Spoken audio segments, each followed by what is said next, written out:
आमतौर पर राजनीति का मतलब ये होता है कि जन सामान्य के लिए उनकी सुविधाओं का विस्तार करना, उन्हें सुविधाएं उपलब्ध कराना। लेकिन छत्तीसगढ़ में पिछले 2 दिनों से जिस खबर की चर्चा चल रही है उसमें इसका उलट देखने को मिल रहा है। जी हाँ दोस्तों, विधायक कॉलोनी के लिए नकटी गांव में 80 मकान के आसपास तोड़ दिए गए हैं, बेदखल कर दिए गए हैं, बुलडोजर चला दिया गया है। शासन, प्रशासन और पुलिस की मौजूदगी में ज़बरदस्ती 80 परिवारों को वहां से बेदखल कर दिया गया है, उनके घरों को तोड़ दिया गया है, लाखों की संपत्तियां उनकी नष्ट कर दी गई हैं। वजह क्या है कि वहां पर वो ज़मीन, वो गांव, जो भी स्थितियां हैं उसे प्रशासन ने अवैध माना है और वहां पर विधायकों के लिए एक नई कॉलोनी बनाए जाने की योजना है।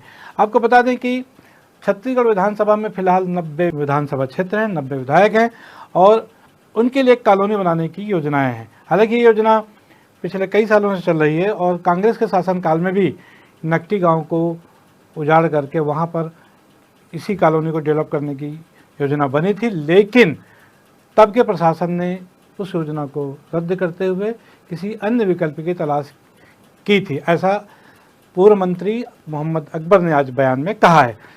आइए सुनते हैं उन्होंने क्या कुछ कहा। पूर्व अटल नगर विकास प्राधिकरण के अंतर्गत कुल 41 गांव आते हैं, जिसमें ये ग्राम नकटी भी है। हम पहले इस विभाग का मंत्री मैं था, वर्तमान में ओपी चौधरी इसमें मंत्री हैं। नकटी गांव में जो ग्रामवासियों को हटाया गया है, ये इस बस्ती के बारे में हमारे समय में भी ये बात सामने आई थी, लेकिन भूपेश बघेल जी ने इस बस्ती को हटाने के लिए उस समय मना किया था। अब स्थिति ये है कि कुल 50 से अधिक ऐसे स्थान हैं जहां पर विधायक कॉलोनी बनाई जा सकती है, लेकिन सरकार की प्राथमिकता ऐसा लगता है कि जमीन बेचने की। अब हम आपके लिए चले मूल खबर की ओर। आपको बता दें कि लगभग पिछले 10 से 15 दिनों से नकटी गांव, जो कि धरसींवा विधानसभा क्षेत्र है और यहाँ के विधायक अनुज शर्मा हैं, प्रख्यात कलाकार हैं, पद्मश्री से अवार्डेड हैं, छत्तीसगढ़ के सबसे पहली फिल्म मोर छैया भुइयां के हीरो रहे हुए हैं 26 साल पहले। लेकिन वही हीरो आज अपने विधानसभा क्षेत्र की जनता के लिए विलन बन चुके हैं। आपको बता दें कि लगभग 1 सप्ताह पहले उन्होंने अपने क्षेत्र की जनता से वादा किया था कि बरसात चालू है और ऐसे समय में किसी का भी घर तोड़ा नहीं जाएगा, उन्होंने वादा किया था। और ऐसा ही कुछ वादा रायपुर लोकसभा के सांसद बृजमोहन अग्रवाल ने किया था। तो आपको बता दें कि विधायक, जो स्थानीय विधायक कहा जाए, और स्थानीय सांसद, ये 2 बहुत महत्वपूर्ण लोग होते हैं। और जब इन दोनों ने कह दिया कि मकान नहीं टूटेंगे तो आम जनता बेफिक्र हो गई, वहाँ के लोग बेफिक्र हो गए। लेकिन अचानक अलसुबह 29 जून की प्रशासन के सैकड़ों कर्मचारी बुलडोजर और तमाम तोड़फोड़ के वाहनों के साथ सवेरे प्रकट हो जाते हैं नकटी गांव में और आनन फानन में तोड़फोड़ की कार्रवाई शुरू कर दी जाती है। देखिए वो नज़ारा कि किस तरह वहां पर अचानक पहुंच करके तोड़फोड़ शुरू कर दी गई।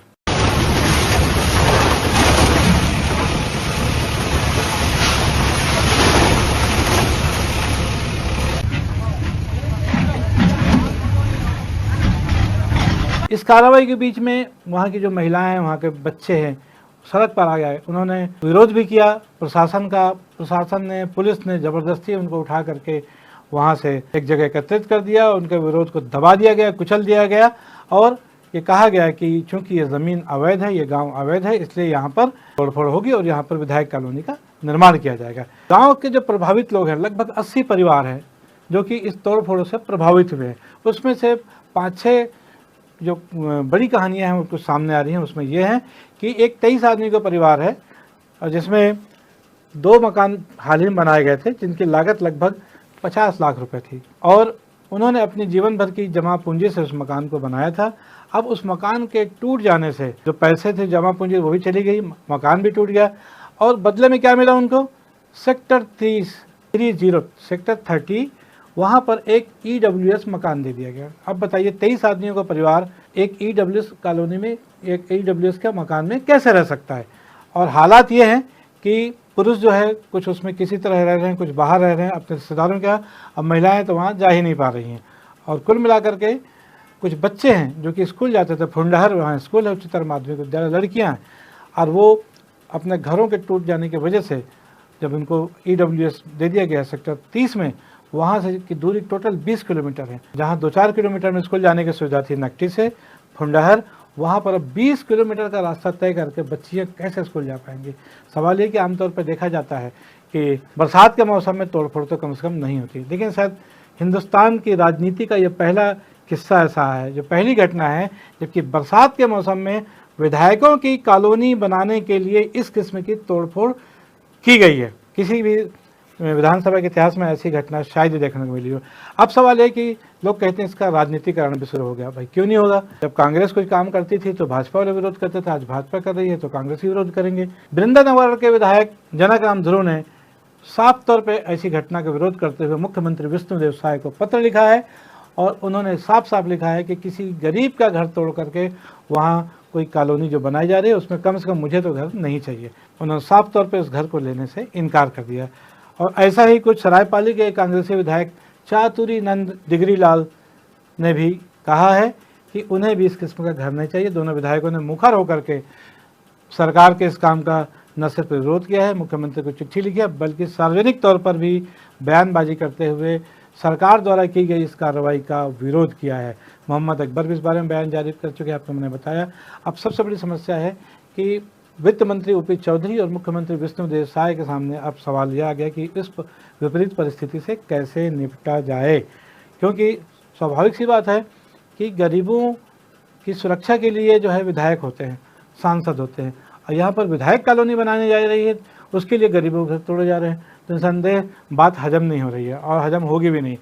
इसलिए निश्चित रूप से आने वाले समय में ये एक बहुत बड़ा मुद्दा भारतीय जनता पार्टी के खिलाफ बन सकता है।